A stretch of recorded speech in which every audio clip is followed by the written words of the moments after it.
Punto 1845. Los 7 dones del Espíritu Santo concedidos a los cristianos son sabiduría, entendimiento, consejo, fortaleza, ciencia, piedad y temor de Dios.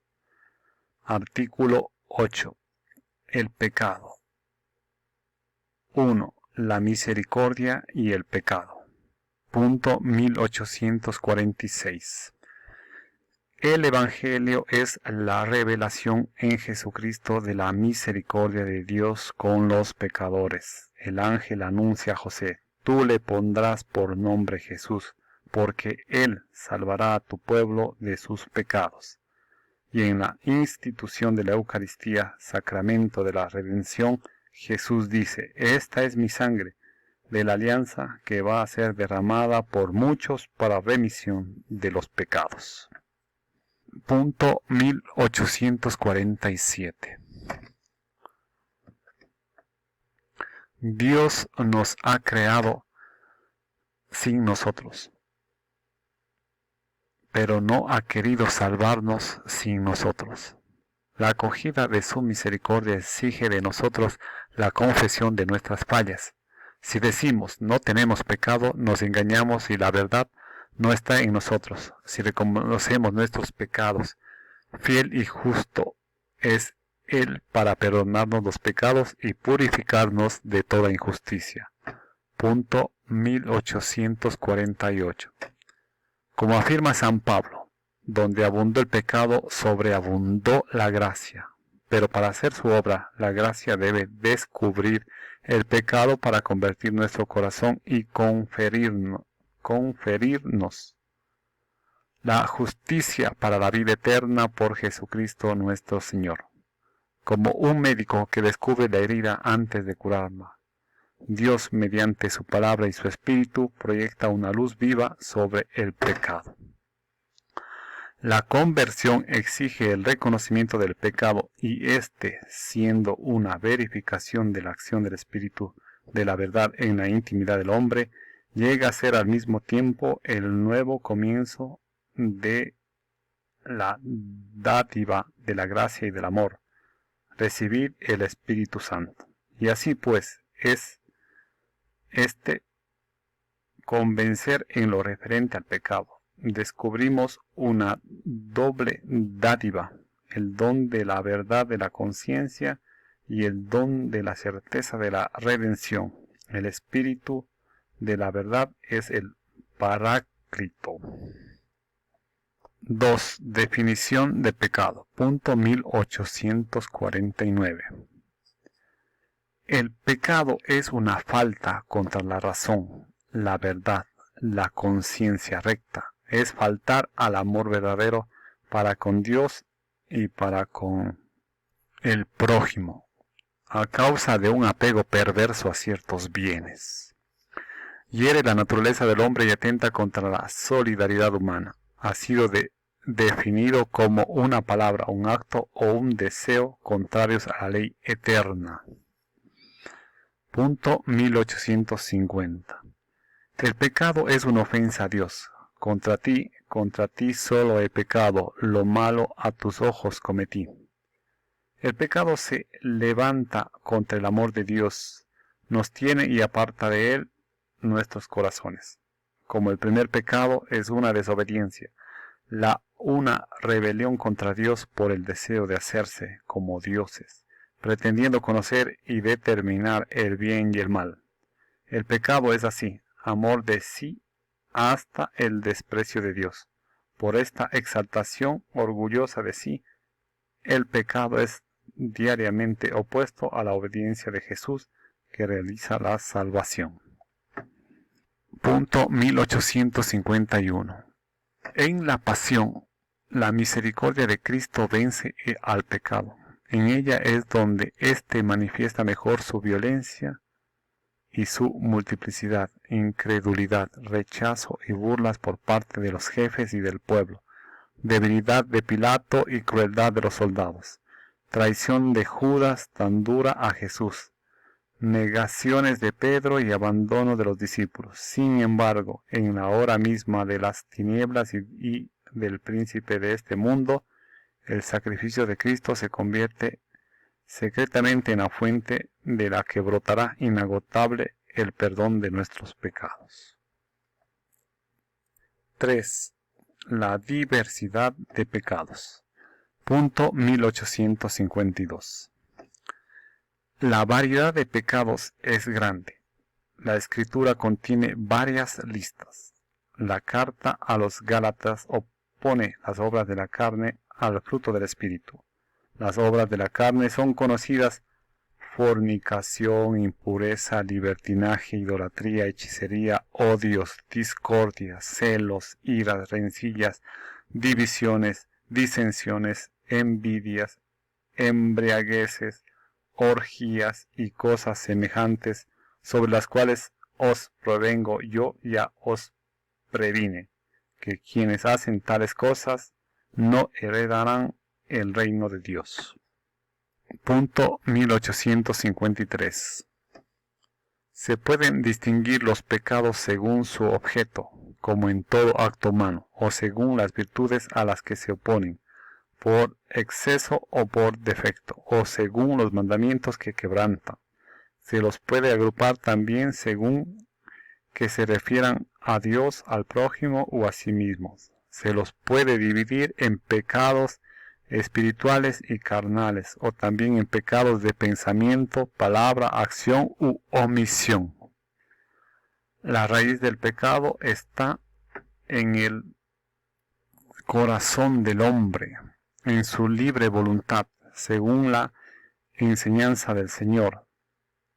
De dentro del corazón salen las intenciones malas, asesinatos, adulterios, fornicaciones, robos, falsos testimonios, injurias. Esto es lo que hace impuro al hombre.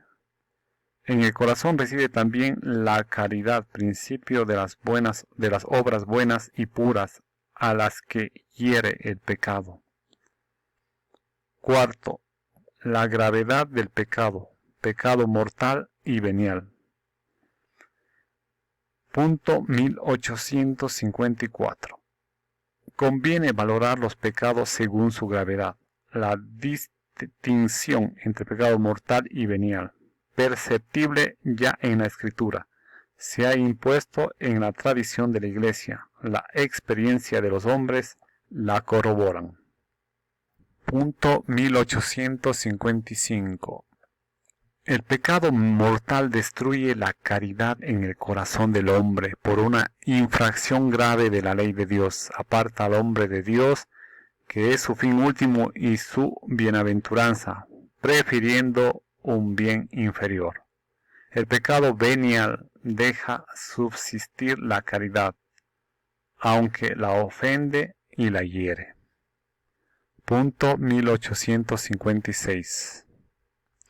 El pecado mortal que ataca en nosotros el principio vital, que es la caridad, necesita una nueva iniciativa de la misericordia de Dios y una conversión del corazón que se realiza ordinariamente en el marco del sacramento de la reconciliación. Cuando la voluntad se dirige a una cosa de suyo contraria a la caridad por la que estamos ordenados al fin último, el pecado, por su objeto mismo, tiene causa para ser mortal, sea contra el amor de Dios, como la blasfemia, el perjurio, etc., o contra el amor del prójimo, como el homicidio, el adulterio, etc. En cambio, cuando la voluntad del pecador se dirige a veces a una cosa que contiene en sí un desorden, pero que sin embargo no es contraria al amor de Dios y del prójimo, como una palabra ociosa, una risa superflua, etc., tales pecados son veniales. Punto 1857. Para que un pecado sea mortal se requieren 3 condiciones. El pecado mortal lo que tiene como objeto una materia grave y que además es cometido con pleno conocimiento y deliberado consentimiento. Punto 1858. La materia grave es precisa es precisada por los 10 mandamientos, según la respuesta de Jesús al joven rico. No mates, no cometas adulterio, no robes, no levantes testimonio falso, no seas injusto, honra a tu padre y a tu madre. La gravedad de los pecados es mayor o menor. Un asesinato es más grave que un robo. La cualidad de las personas lesionadas cuenta también. La violencia ejercida contra los padres es más grave que la ejercida contra un extraño. Punto 1859. El pecado mortal requiere plena conciencia y entero consentimiento. Presupone el conocimiento del carácter pecaminoso del acto, de su oposición a la ley de Dios. Implica también un consentimiento suficientemente deliberado para hacer una elección personal. La ignorancia afectada y el endurecimiento del corazón no disminuyen, sino aumentan el carácter voluntario del pecado. Punto 1860. La ignorancia voluntaria puede disminuir si no excusar la imputabilidad de una falta grave, pero se supone que nadie ignora los principios de la ley moral que están inscritos en la conciencia de todo el hombre. Los impulsos de la sensibilidad, las pasiones pueden igualmente reducir el carácter voluntario y libre de la falta, lo mismo que las presiones exteriores o los trastornos patológicos. El pecado más grave es el que se comete por malicia, por elección deliberada del mal. Punto 1861. El pecado mortal es una posibilidad radical de la libertad humana, como lo es también el amor.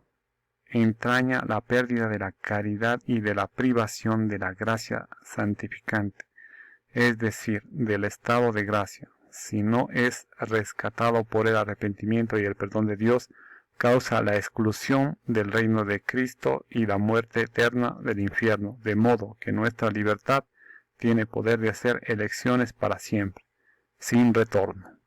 Sin embargo, aunque podamos juzgar que un acto es en sí una falta grave, el juicio sobre las personas debemos confiarlo a la justicia y a la misericordia de Dios. Punto 1862. Se comete un pecado venial cuando no se observa en una materia leve la medida prescrita por la ley moral, o cuando se desobedece a la ley moral en materia grave, pero sin pleno conocimiento o sin entero consentimiento. Punto 1863.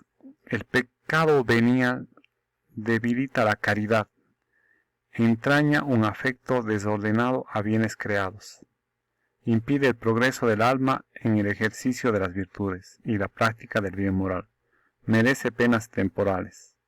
El pecado venial deliberado y que permanece sin arrepentimiento nos dispone poco a poco a cometer el pecado mortal. No obstante, el pecado venial no nos hace contrarios a la voluntad y a la amistad divinas. Nos rompe la alianza con Dios. Es humanamente reparable con la gracia de Dios. No priva de la gracia santificante, de la amistad con Dios, de la caridad, ni por tanto de la bienaventuranza eterna. Hasta aquí parte del punto 1863. Continuaremos con la continuación del punto 1863 en el siguiente video. Gracias.